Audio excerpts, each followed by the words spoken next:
Good evening, this is DCN English News Edition and you're watching with me, Ninghoy Kim Kongsai. First, the headlines. GMFDI experiences revelations from God-sent angel Gabriel. Prayers and offerings met for Kuki Nation. National Seminar in New Delhi highlights forgotten role of Kuki tribes in India's freedom struggle.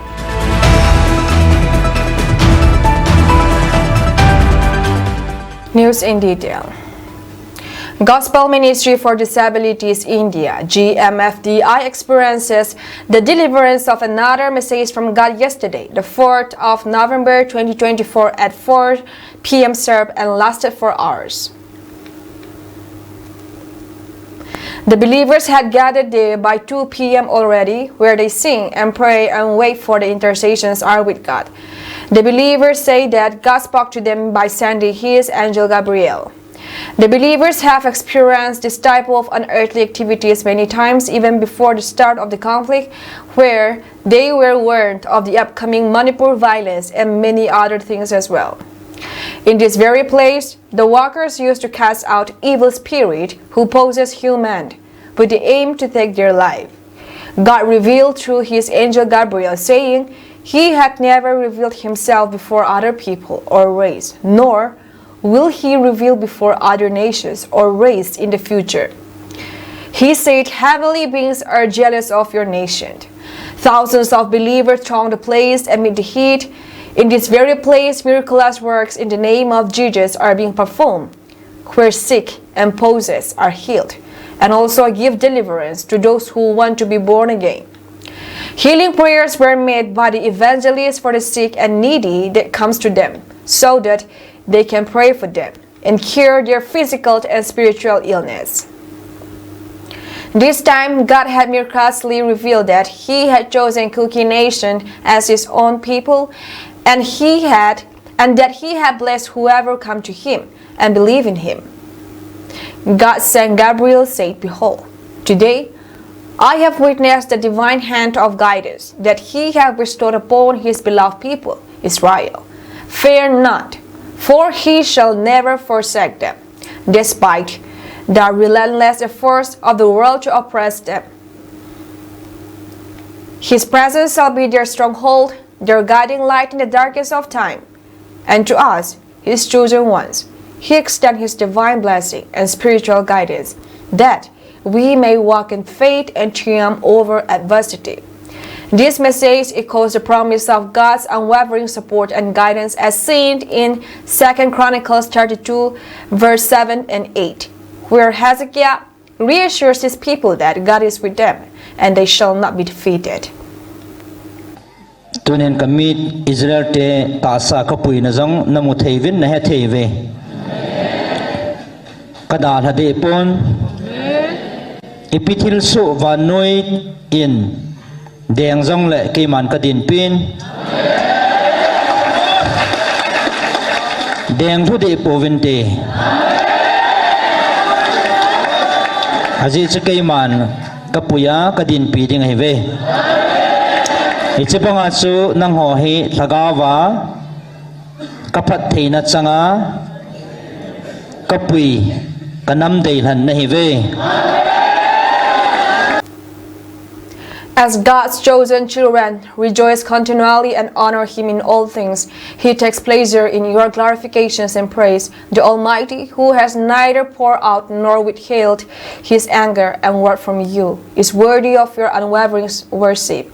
Worship him always, for he is the God who has loved you unconditionally and has kept his blessing and love steadfast upon you. Pathin thando chate ne ta jivin ki pa jingoven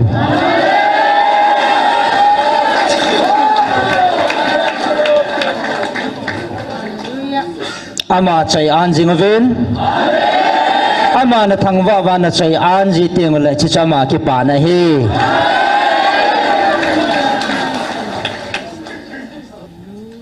alung sat na le alung han na chunguwa koi zilo koi dan zilo hat chunung pathe na hin aphat theina le angai lut na na koi pi jingwa na chungwa nangai lu ha chunung pathin chu choi an jingoven. The words you have heard from this mouth and through this body are the absolute truth and are sacred. These are the words I have spoken to you. If they were not from me, I would have already destroyed this body, as I have destroyed all who are not of me. Therefore, do not allow doubt or disbelief to arise in your heart concerning the words that come from me, simply because of your limited human understanding. For Satan exploits such disbelief and amplifies your human reasoning, which ultimately leads to anger and conflict. Hechitasa kamancha kamchanga kuna thuna zau hi kaya kuna thuta le thuting bo hi bove kaya kuna thuna zau hi bove khuti lo hele hechitasa ke man ka su mang de ngai tai aji chu kaya kun helo ho chu kaang sunga ke man ka su mang ji hi bove heji chun heji ke ma kuna kamchang na za ho hi nang mo mi hing lunggela nangai to naw le ta san lal na nalung thimwa na khol na te ho mun pi hivin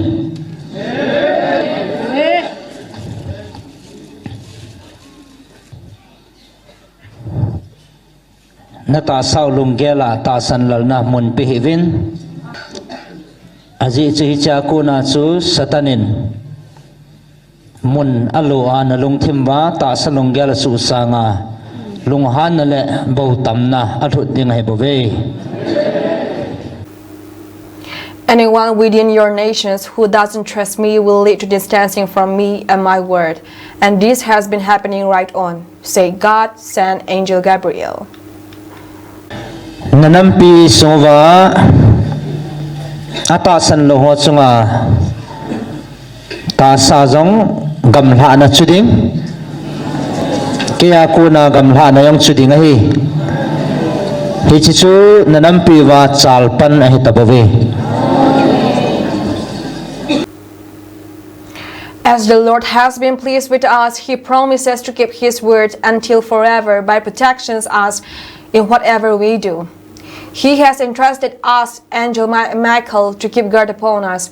We will be experiencing His presence everywhere until He sends His angel Gabriel to reveal and proclaim His holiness again.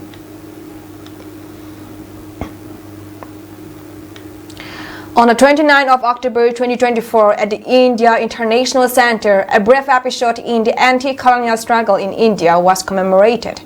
The Anglo-Kuki War of 1917 to 1919, the commemoration was organized by the Kuki Research Forum, Delhi chapter. The saga of the Anglo-Kuki War is rarely discussed in the mainstream. It has effectively been forgotten by the mainstream consciously of the mainland. Hence, the title of this national seminar was Kuki Tribe's Forgotten Role in India's Freedom Struggle. The Anglo-Kuki War 1917 to 1919 said a press note issued by the forum today. Professor Pau Thang Hokip delivered a welcome address. The address answered the crucial questions of the day. Why did the Kukis resist the British Empire? The answer was simple. The empire threatened the destructions of the Kuki culture. How any community perceives territoriality is based on their social, cultural, and religious worldviews. For the Kukis, the destructions of their forests would amount to destructions of their culture. That they were also forcibly recruited to labor corps without any safety assurance pushed them to their limits. Once the welcome address expounded a framework for the rest of the event, the first sessions reflected upon the current status quo in Manipur and alternative sources for historical constructions, reconstructions, and contemporary cognitions of Manipur. Dr. David Vumlalyanjo addressed the topic, Reflections on What is Happening in Manipur and Alternative Sources, drawing on Gautam Bahaduria's article on the Anglo-Kuki War, published in 1975. He explored the war's ramifications on the Kukis' political organizations. As per Dr. Zhou, a major reason for the war was the Kukis' refusal to send labor corps. Drawing on this historical background, He critiqued the history of violence in Manipur, considering it to be the failure of liberal democracy in protecting the citizens of the state, attributing it to the tendency of to value certain rights over more fundamental human rights. He criticized civil society organizations for holding the government accountable. Dr. Zhou linked this trend with the global rise in nativist movements such as Brexit in the United Kingdom and Make America Great Again, MAGA, in the United States of America, which aim to revive a better past. Manipur's violence, as per Dr. Zhou, was local manifestations of such a global trend. Dr. Zhou dismantled the notions of a mythical golden age by drawing the Periclean ideals of democracy, the anti-democratic ideals of Hesiod and Karl Popper's juxtaposition between an open and a closed society. Dr. Zhou elucidated the dichotomous model of ownership in Manipur, with private ownership on one hand and state ownership on the other.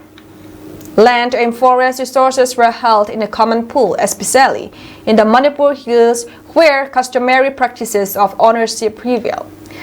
The Kukis have a system of hereditary chieftainship, with the Naga clans and eldership in nature. The Hill Area Committee has failed to formally recognize the customary practices of the Hill tribes. He drew upon the works of American political scientist Elinor Ostrom to discuss the challenges inherent in common pool ownership. Dr. Lal-Sang Lin Haukie further contextualized the ambiguities in the history of the state's forest department and legislations by speaking on the history of forests in Manipur. He argued that the idea of scientific forestry was a German one in colonial India that sought to generate revenue by clearing forests, while the idea of wilderness is an American idea that sought to generate revenue by keeping forests untouched and open to visitors. In contrast to both these extremes, the Métis wished to preserve forests for building fishing boats and bringing. They call forests Umang and worship local forest deities called Umang Lai. The hill tribes Kutu or Uzok or Gammang had a reserve forest within the village boundaries to accommodate to new settlers and prevent forest fires. After tracing the history of forest laws, Dr. Haukie pointed out that the laws are largely colonial in origin and nature. He concluded with a question: why should indigenous tribes have to bear the brunt of colonial laws? Isn't it the responsibility of the government to change such colonial era laws? The second session was on the topic media and Manipur violence. Professor Aparajita explored the relationship between digital media and identity formations and conflicts. He argued that social media was a double-edged sword. While social media has democratized access to the public domain, creating a new effective public, the internet has strengthened nationalism. The conflict of emotions online impacts offline movements, yet online activism has limits since it involves echo chambers with no space for dialogue. She observed that there are two perspectives on the Anglo-Kuki War. While there was resistance to the forceful recruitment of the labor corps and were sent to the war. Depending on our point on focus, our assessment of the war may differ. Dr. Sigbasak incisively analyzed the problematic representation of the truth by the national media. Misreporting and apathy went hand in hand to cloud the national perceptions of Manipur's violence. In some cases, the lack of sensitivity led to reporters forcing victims to meet them and respond to their questions to get sensational news. He accused the national media houses of failing in their duties to make people aware of the protracted civil war in Manipur, despite the power of media to make people care about incidents and issues. Over 18 months of Manipur violence were barely covered by the national media. It was only when the two Kuki women were paraded and when Biren Singh was on the verge of resigning as chief minister that the media paid any heed to Manipur. The speaker candidly concluded that the media is not on your side. The proceedings of the session were concluded with an address delivered by L.S. Kipgen, Kuki MP Delhi. referring to the illustrious anti-colonial legacy of the Cookies from the Anglo-Cookie Wars to their role in Indian National Army. He encouraged young Cookie scholars to continue raising their lives, reminding them of their illustrious legacy and their current responsibilities, asking them to ponder over whether the Cookies are truly free today. A truly profound question with a lot of food for thought.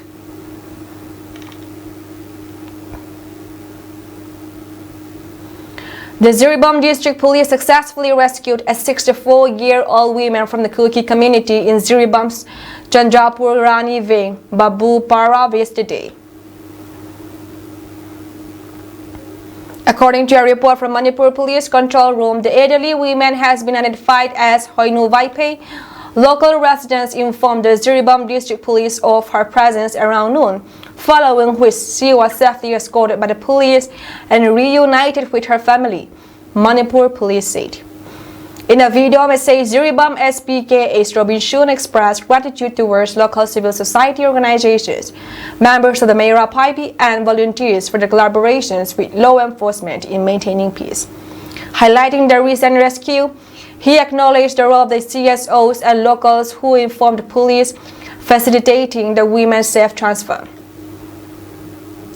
SP Robinson praised the unity demonstrated by Jirebam residents and encouraged ongoing cooperations among all communities with the aim of fostering long-term peace and harmony in the district. Today, the district-level 25-day program for PMSHRI schools in Manipur concluded at Synod Hall, IB Road. The program, organized by Samagra Shiksha, Jet-EO Churchampur and others, featured competitions in quiz, painting, debate, and art exhibition among 3 selected PM3 schools: Kumbi Pukri High School, Renkai Government Higher Secondary School, and Netaji Subhash Chandra Bose Awasiya Vidyalaya. Winner received case prizes in various categories: quiz, Renkai Government Higher Secondary School, first; Netaji Subhash Chandra Bose Awasiya Vidyalaya, second; Kumbi Pukri Government High School, third. Winners of the debate were Versa Kumari Renkai, Zonatant Laming Moy, NSCBAV, Nuncholna Renkai. Painting, Liangkat Muang, NSCBAV, Nyamneking Haukip, Kumbi Pukri, Liantan Sang, NSCBAV, art exhibitions: Kaminsei Simtia Renkai, Vaichoy Hoi, NSCBAV, Golal Song, NSCBAV for category A, class 9 to 12, and Jinlian Ting, NSCBA, Nyopi Baidi Renkai, Nyamne Hoi Renkai for category B, class 6 to 8. The Thado Impi's General Headquarters strongly condemns the formations of Thado Impi Manipur and other bodies at the conventions held in Guwahati from October 31 to November 2, 2024. According to TGHQ, this formation is invalid and it was initiated without the knowledge and consent of the TGHQ, violating the principles and provisions of the Thado Impi Constitution. The Thado Impi and sensible members of the community consider the newly formed Thado Impi Manipur and related declarations null and void.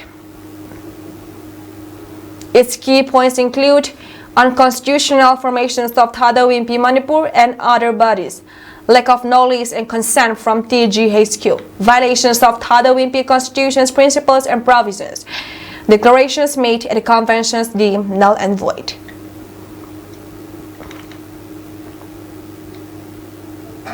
The vigilant troops of the Border Security Force BSF Meghalaya, in a series of coordinated operations, have apprehended multiple individuals near the international border in the state. Acting on a specific tip-off, the alert troops of the 4B and BSF apprehended 4 Bangladeshi nationals and 3 Indian nationals near the international border at Doki in the East Khasi Hill district. The individuals were identified as Sorabindu Biswas, 37 years PD, Royal Talukdar, 17 years PD, Ronnie Lamin, 34 years BD, Tot, Kausala Talukdar, 33 years female BD, Sankar Saha, 46 years Indian national, Robin Saha, 9 years Indian national, and Suna Linda, 22 years, Indian national. In a separate incident, the troops of the BSF, in a joint operation with the local police, apprehended 7 Bangladeshi nationals near the international border at Baldamgiri Tenali, Tree Junction, in the southwest Garo Hills area. The individuals were identified as Amir Ali, 35 years, Mir Jahan, 45 years, Biplab Mia, 35 years, Angur Hussain, 20 years, Jan Mia, 32 years, Rasal Mia, 32 years, and MD Bakul Mia, 35 years. All residents of Kurigram district, Bangladesh. The vigilant troops of the 50B and BSF Meghalaya, in collaborations with the Meghalaya police, learned that these individuals had taken shelter near Baldamgiri Tenali in the border area of the southwest Garo Hills district. During the inquiry, they revealed that they had entered the area to travel to Assam in search of employment. In another case, the 4th B and BSF Meghalaya also apprehended 4 Bangladeshi nationals and 3 Indian nationals. During the inquiry, it was revealed that 3 Bangladeshi nationals had entered the area seeking employment in Assam, while 3 Indian nationals had entered Bangladesh to meet their relatives. One Bangladeshi national, identified as a toad, had erased the vehicle for all individuals.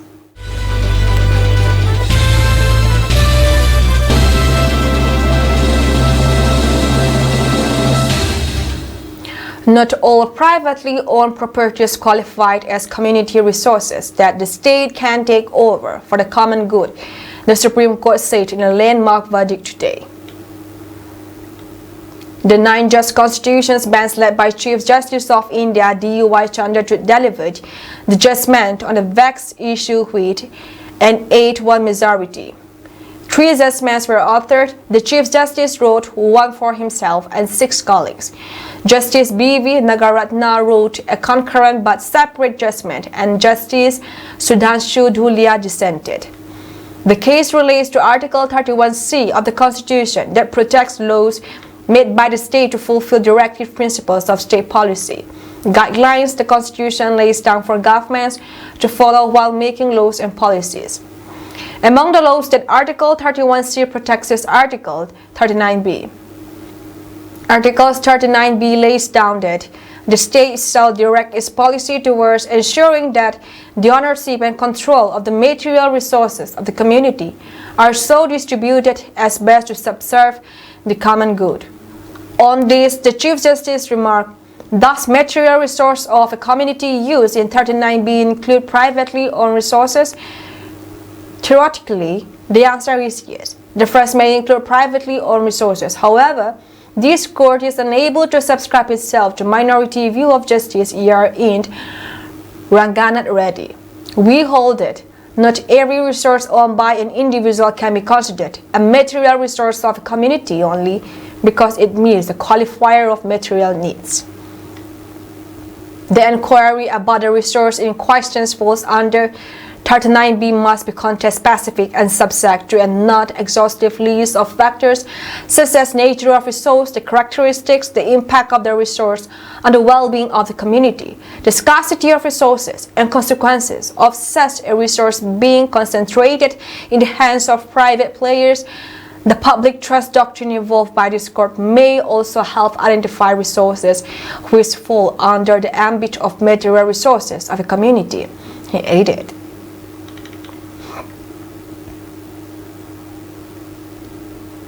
Four siblings aged between 2 and 7 years died of suffocation after getting trapped inside a parked car in Radia village of Gujarat's Amreli district, police officials said on Monday. The incident occurred on Saturday when the children's parents were working in a nearby agricultural field. The victims, 2 sisters aged 7 and 4 years, and 2 brothers aged 5 and 2 years, were playing near a Hyundai i20 car owned by farm owner Bharat Bhai Mandani. The children managed to unlock the car with its key and got inside but became trapped when the doors auto-locked.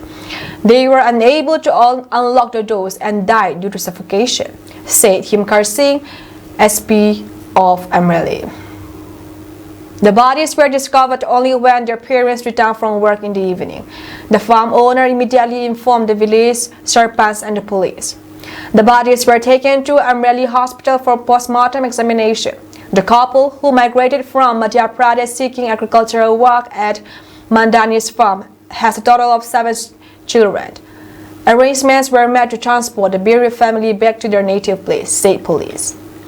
The Amreli Taluka police have registered a case of accidental death and launched an investigation into the accident.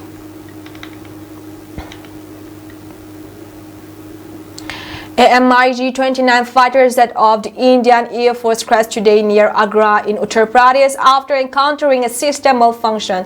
The pilot ejected safely from the aircraft. Visuals shows the aircraft up in flames in an open field in the Songa village of Agra, and people standing several feet away from the burning aircraft. People were seen holding equipment resembling an ejection seat. The Indian Air Force in a statement said a MiG-29 aircraft for the IAF crashed near Agra during a routine training sortie today after encountering a system malfunction. The pilot maneuvered the aircraft to ensure no damage to life or property on the ground before ejecting safely.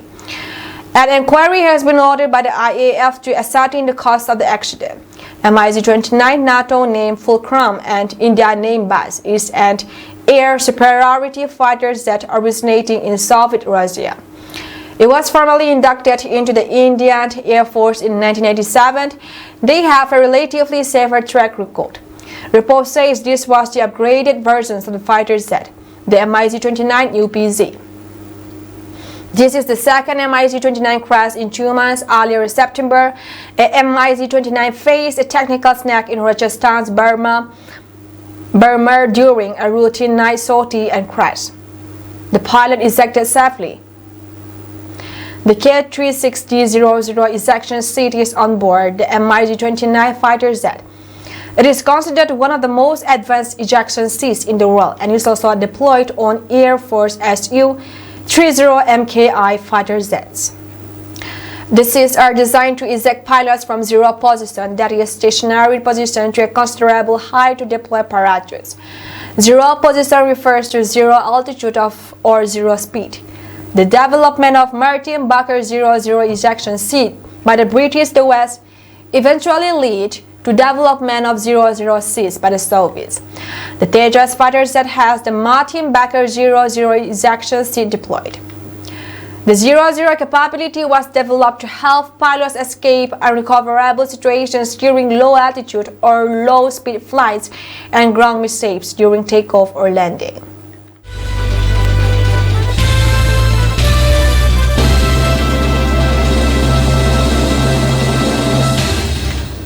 For more than 2 years, a Ukrainian military program has been letting Russian soldiers know that they can surrender if they don't want to fight in a war that has already taken tens of thousands of lives. But the message broadcast by the bluntly named I Want to Live project has sounded very different in recent days, broadcasting a Korean language video on Ukrainian television and social media that aims at the more than 10,000 North Korean soldiers now training in Russia and positioned close to at least one part of the front line. On Monday, Ukraine said North Korean troops had come under Ukrainian fire for the first time, though few details were given about the clash. It reportedly took place in the Kursk region of Russia, which has been under partial Ukrainian occupation since a surprise cross-border offensive this summer. If the North Koreans have indeed joined the fighting, it marks the further internationalization of a conflict that has already seen Russia turn to its allies, North Korea, and Iran for fresh supplies of ammunition, ballistic missiles, and explosive drones. Meanwhile, Ukraine is reliant on massive amounts of military aid from the United States and NATO. Ukrainian President Volodymyr Zelensky has expressed frustrations in recent days that Russia's allies are escalating their involvement in the war, while Ukraine's backers have been slower in recent months to deliver promised supplies and continue to place restrictions on how Ukraine uses the weapons it has received. Among these restrictions is a ban on using Western-supplied long-range missile systems to strike at targets deep inside Russia. Zelensky stated that has prevented Ukraine from hitting the camps where the North Koreans are training. America is watching, Britain is watching, Germany is watching. Everyone is just waiting for North Korean military to start attacking Ukrainians as well. While Ukraine still holds parts of the Kursk region, Russian troops have continued to press ahead on the world's main battlefield in the southeastern Donbas regions of Ukraine, gaining more than 400 square kilometers in October alone. Even without the North Koreans, the Russians hold a manpower and equipment advantage of 7 or 8 to 1 along some part of the front. This is a war of two countries against one. Zelensky said in a series of social media posts late last week, he said Russia and North Korea were watching to see how the West and South Korea react to the first deployment, and that more North Korean troops would follow if the response is weak.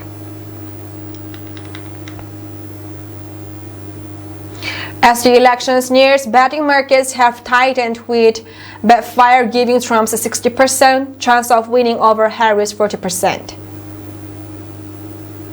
Heightened security measures in battleground states like Nevada reflects fears of political violence with fences and National Guard deployments. In Dixwell Notch, in New Hampshire, the vote is split evenly. A CNN poll shows Harris leading Trump 49% to 47%, a narrow margin that could be decisive. Trump, at his final rally, asked supporters to vote, claiming Democrats can only win by cheating. Harris ended her campaign in Michigan, already ready for the presidency. Nationwide, elections officials have increased security with bulletproof glass, steel doors, and staff training. New laws target harassment, and some officials limit social media to protect privacy. The right-wing elections denial movement, followed by Trump's refusal to accept his 2020 defeat, remains a concern. Trump has not committed to accepting future results, alleging Democrats will cheat to elect Harris. Michigan's Secretary of State raised safety concern after criticism from Elon Musk. Trump continues to claim the 2020 election was rigged, targeting Harris, Biden, and Zuckerberg for potential investigations if re-elected. Climate change, though a minor focus, is expected to worsen hurricanes. At a Pennsylvania rally, Trump joked about reporters being shot, overshadowing his criticism of Harris. His campaign faces demands for upfront payments due to unpaid past rally costs. Streeting also spoke about Nigel Farage, the leader of Reform UK, who was at a Trump rally last night. Farage last night tweeted a clip from the rally where Trump was speaking about their relationship, which perhaps didn't start as a resounding endorsement of the Reform leader but ended up there. We have a man from Europe. I don't know if he's here. I saw him backstage. What is he doing is sort of what we did a few years ago. He's doing a great job. He's fantastic. He's always been my friend for some reason. He liked me. I like him. And he's shaking it up pretty good over there. He was the big winner of the last election, Streeting said of the Reform leader. To be fair to Nigel Farage, the leader of Reform Party, who is currently stateside, is a firm supporter of Donald Trump. He is reflecting overnight that whatever some of the noise we have heard about ignored legal actions or in the things that we have said about President Trump in the past, they will be able to work effectively together as partners and as allies.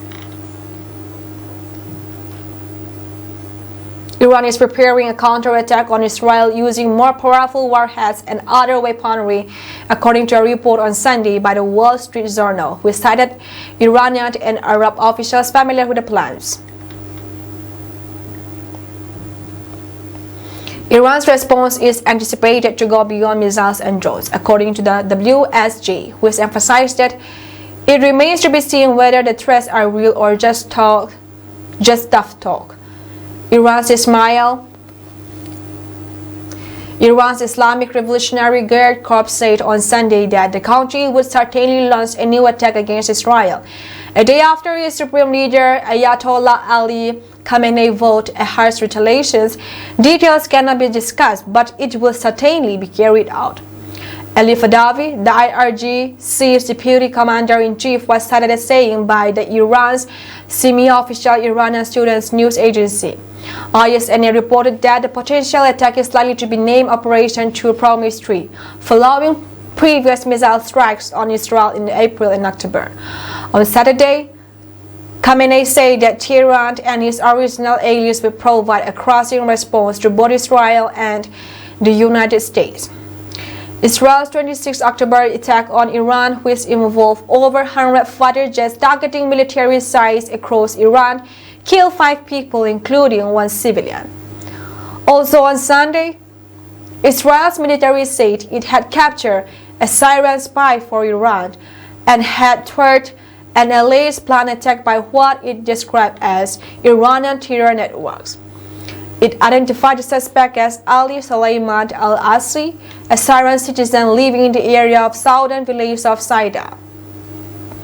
His activities included gathering intelligence on IDF Israeli military troops in the border area for further terror activity of the network, it claimed in a statement.